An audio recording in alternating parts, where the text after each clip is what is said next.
गंगा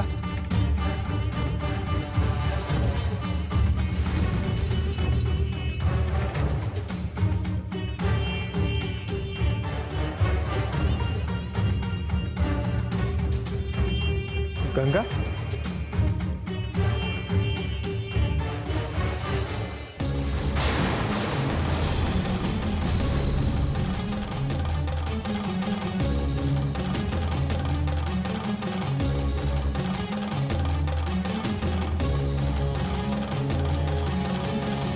अरे हाँ तो गंगा नो दोरो छे। गंगा गंगा क्या गई? गंगा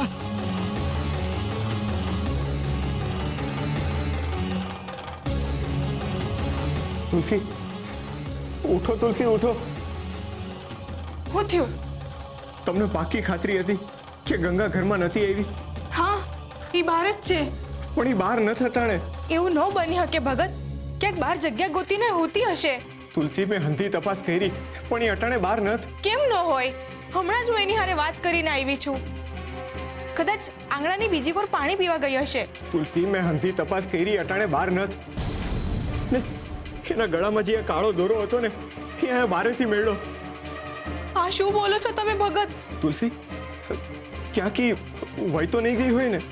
ના ના, એની હારે મારી વાત થઈ હતી. એ હવારે જ હશે. તો અટાણે અટાણે અડધી રાતે ક્યાં ગઈ હશે?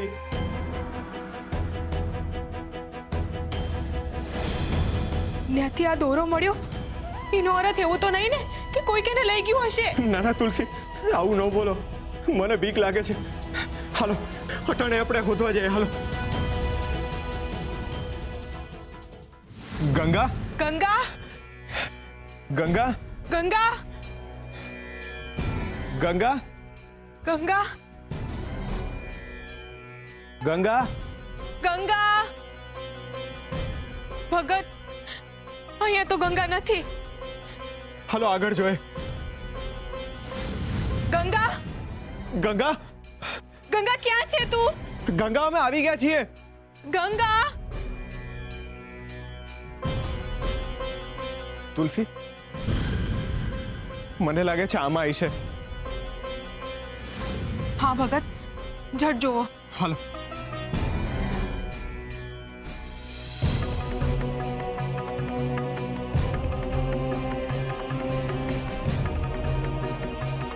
હા એ નથ. તુલસી મને કઈ ગરબડ લાગે છે.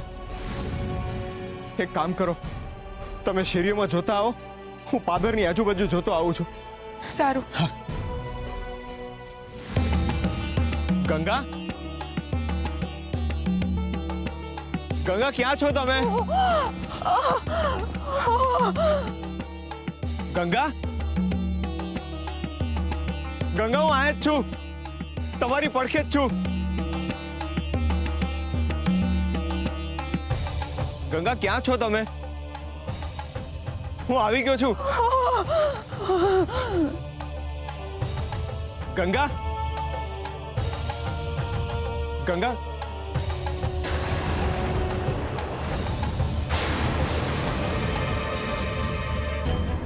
ગંગા ગંગા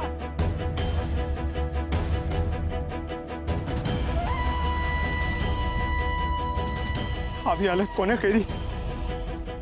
ને કઈ રીતે થયું?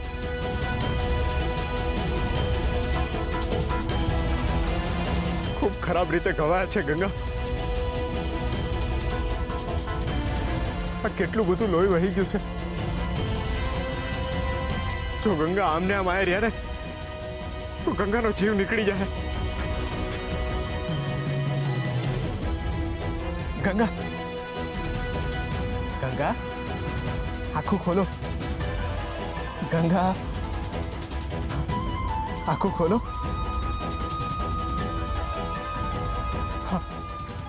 હવે આંખું ખુલ્લી રાખજો ને શ્વાસ લેતા રહેજો. હું તમારા હાટું પાણી લેતો આવું છું. ગંગા આંખું ખુલ્લી રાખજો ને શ્વાસ લેતા રહેજો. હું હમણાં જ આવ્યો.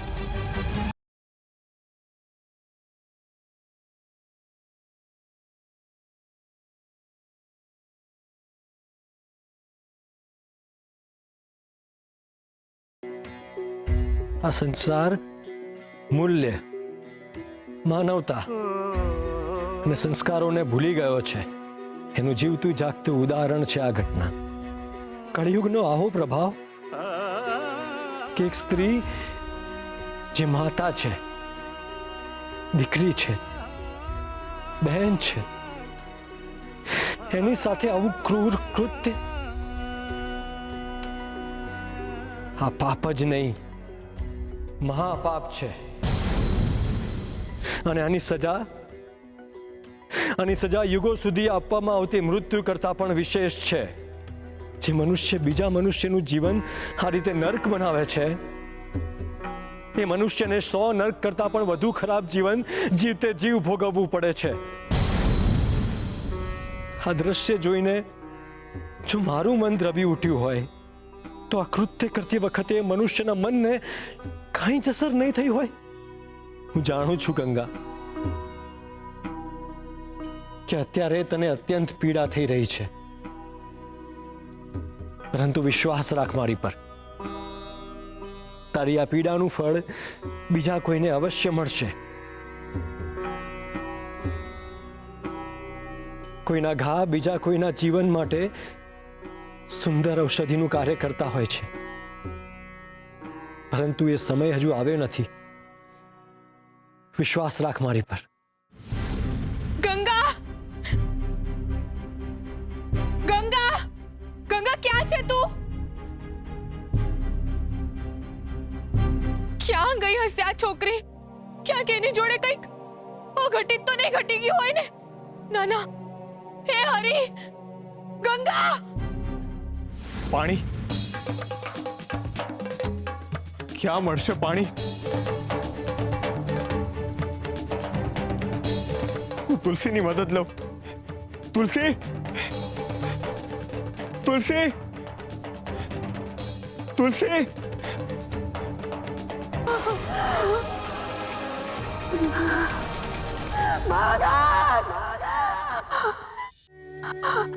ભગત, ક્યાં છો તમે? હા, આવી ગયો. માફ કરજો, આવવામાં થોડું મોડું થઈ ગયું. હાલો, ઉઠો, પાણી પી લ્યો. ઉઠો.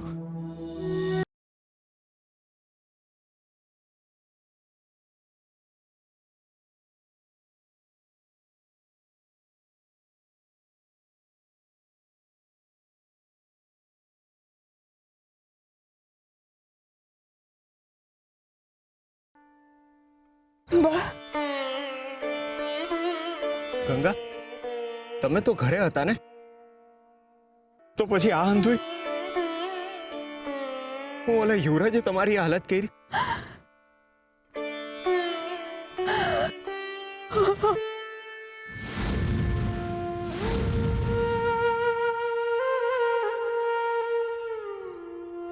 હાલો, પેલા ઘરે હાલો. તમારો હાથ મારી પીઠ ઉપર રાખો. ના, ઘરે નહીં આવું. ગંગા, તમારી હાલત તો જુઓ. આવી હાલતમાં આયા જાજો સમય રહેવું હિતાવ નથી. ના, ઘરે નહીં. ગંગા, આવી હાલતમાં હું તમને બીજે ક્યાં લઈ જાઉં? ક્યાંય નથી જવું. મને ઝેર દઈ દો, ઝેર દઈ દો. મારે મરી જવું છે. હા, હું બોલો છો ગંગા તમે? બસ આટલું બોલવાના જ સાંભળ્યા છે મારામાં. મને ઝેર દઈ દો. મારે નથી જીવવું.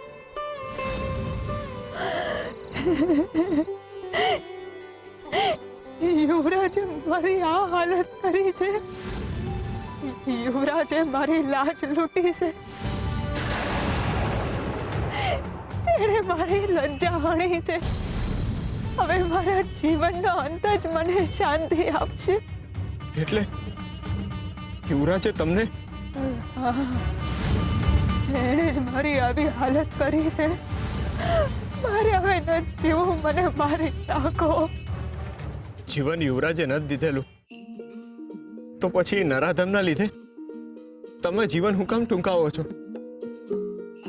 ને તમારો હું વાંક કે તમારે જીવન ટૂંકાવવું પડે? ના, પણ મારે ઘરે તો ન થવું, કે ક્યારેય નહીં. પણ કેમ? કેમ તમે આવી હાલતમાં જીદે ચડ્યા છો ગંગા? હું ઘરે આવીશ તો આ કારણે તમારા ઉપર મુસીબત આવી પડશે. મારા લીધે તમે પહેલા જ આટલા હેરાન થયેલા છો. હું નથી ઈચ્છતી કે મારા લીધે હવે તમને વધારે પીડા પડે. નહીં ભગત, મારા લીધે તમારે કઈ વધારે સાંભળવું પડે એના કરતા હું અહીંયા જ.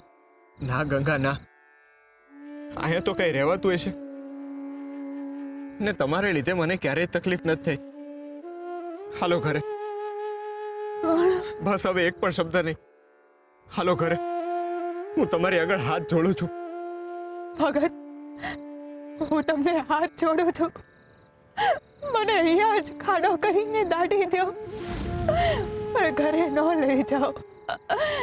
મારે ઘરે નતા આવું. શાંત પડો ગંગા. બસ ઘરે નહીં, પણ હું તમને બીજે ક્યાં લઈ જઈ શકું? પણ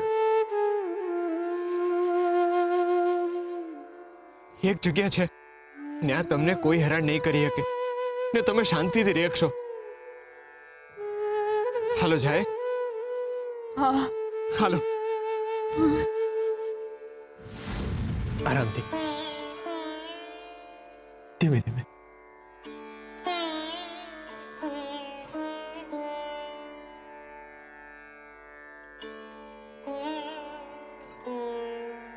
હવે તમે આ આરામ કરો. હો, હાલો આંખો બંધ કરો.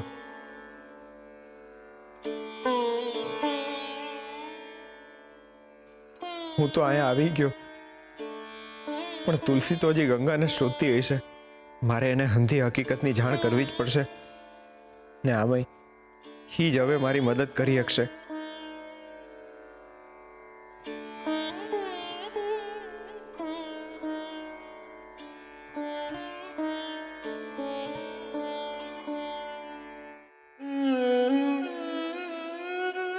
તુલસી, તુલસી,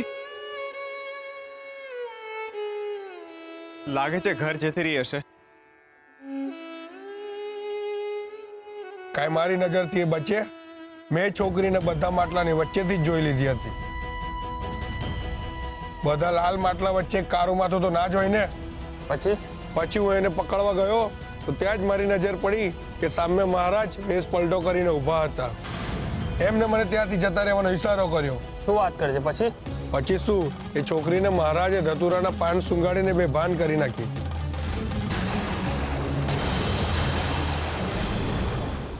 ગોરા પોતાની જાતને હોશિયાર માનતો હતો, પણ એને ખબર નથી કે માધવપુરના રાજા સામે એની કોઈ વિસાદ નથી. શું વાત? હા, પણ આ વાત બહાર નહીં કરતો. જો મહારાજને ખબર પડશે તો આપણું માથું ધરતી અલગ કરતા વાર નહીં લાગે. અરે મરવું છે મારે, હું શું કામ કેવું? પણ મને એમ કે ને પછી શું થયું? પછી શું થયું એ તો હવે મહારાજ જ જાણે. ભાઈ, એક છોકરીને ઉપાડીને લાવ્યા પછી પુરુષ શું કરે? શું વાત કરે છે? એટલે મહારાજે છોકરી પર? ધીરે બોલ. કેટલી વાર કહ્યું છે, વાત બહાર ગઈ તો આપણે અંદર થઈ જશું. હવે એ છોકરી ક્યાંયની નથી રહી. તને યાદ છે, ગયા વર્ષે બાજુના ગામમાં જગલાની બેન હારે ડાકોએ આવું જ કર્યું હતું ને? પણ એને તો આત્મહત્યા નહોતી કરી. આત્મહત્યા કરી હોત તો સારું થાત. એ તો ના મરી, પણ ગામના લોકોએ એનું મન મારી નાખ્યું. કેટલી વગોવાઈએ અને આખું ગામ એને કેટલા મેણા મારતું હતું. એ પીડા તો આત્મહત્યાની પીડા કરતાંય વધારે હોય છે. હા, પણ જેની આબરૂ જ ના રહી હોય એ સમાજમાં રહે કે ના રહે, શું ફરક પડે છે? એટલે જ તો આવી છોકરીઓ મરી જતી હોય છે. ભાઈ, જ્યારે જીવન મોત બની જાય ને તો લોકો મોતને જ જીવન બનાવી લે છે. ભાઈ, જ્યારે પેલી જગલાની બેન સાથે એવું થયું ને, લોકો જેમ ફાવે તેમ બોલતા હતા, ત્યારે મારી બેને મને એક સવાલ પૂછ્યો હતો. કેવો સવાલ? એ જ કે એમાં જગલાની બેનનો શું વાંક? પાપ કરનાર બીજું કોઈ અને બદનામ થાય બીજું કોઈ? આ પહેલી એવી ઘટના છે જેમાં ગુનેગારને નહીં પણ ભોગવનારને સમાજ સજા આપે છે. સમાજ છે ભાઈ સમાજ, અને સ્ત્રી માટે સૌથી વધારે એનું ચરિત્ર હોય છે. અને જો એ જ લૂંટાઈ જાય તો સમાજમાં સ્ત્રીનું શું કામ છે? એવી સ્ત્રીએ તો કૂવો પૂરો જ જોઈએ ને. યુવરાજના અપરાધની સજા ગંગાએ ભોગવવી પડશે? નહીં, આવું ક્યારેય નહીં થાય. ગંગા પવિત્ર છે કારણ કે એનું મન પવિત્ર છે, ને આવી કાળી સજા હું નહીં ભોગવવા દઉં. ગંગા સાથે જે થયું છે એ કોઈને ખબર જ નહીં પડવા દઉં.